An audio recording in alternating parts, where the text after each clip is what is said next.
মাটির সঙ্গে রাফাকে মিশিয়ে ফেলেছে ইসরায়েল।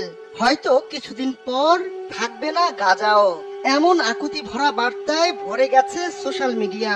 ইসরায়েলি নির্মমতার যে চিত্র ও ভিডিও বা ঘটনা প্রকাশ্যে আসছে, তারপর কোনো সুস্থ স্বাভাবিক মানুষের পক্ষে এমন কিছু মেনে নেওয়া সম্ভব নয়। কিন্তু ঘরের কোণে এমন ভাবে মুসলিমদের নিশ্চিহ্ন করতে দেখেও আরব দেশগুলো নিশ্চুপ। সবার এমন বেঈমানি দেখে এখন আল্লাহর সাহায্য চাইছে গাজাবাসী।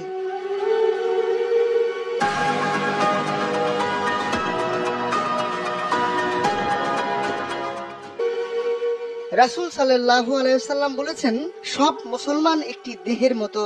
যদি তার চোখ অসুস্থ হয় তাহলে পুরো শরীর অসুস্থ হয়ে যায়, যদি তার মাথা অসুস্থ হয় তাহলে পুরো শরীর অসুস্থ হয়ে যায়।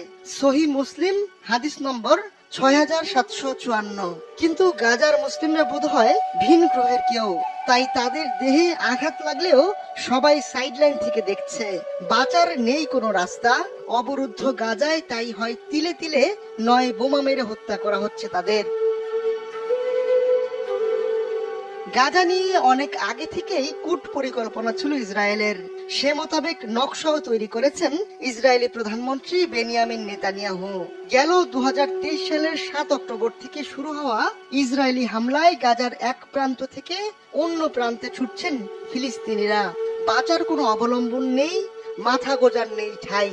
তারপরও নিরস্ত্র অসহায় ফিলিস্তিনিদের বোমা মেরে উড়িয়ে দিচ্ছে ইসরায়েল। এক পেশে এই অভিযানে কমপক্ষে 50,000-এর বেশি ফিলিস্তিনি নিহত হয়েছেন। তাদের মধ্যে 17,000-এর বেশি শিশু। অনেকের পুরো শরীরও খুঁজে পাওয়া যায়নি।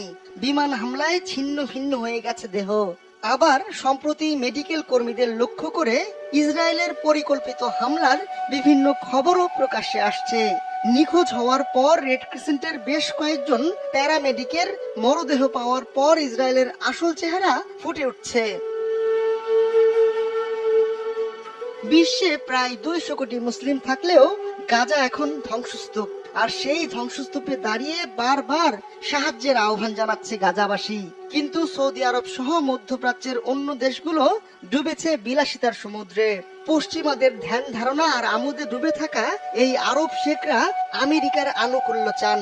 নতুন নতুন মারণাস্ত্র কিনে প্রতিবেশীদের মাত দিতে চান। কিন্তু গাজার জন্য সামান্যতম সহানুভূতিও নেই তাদের।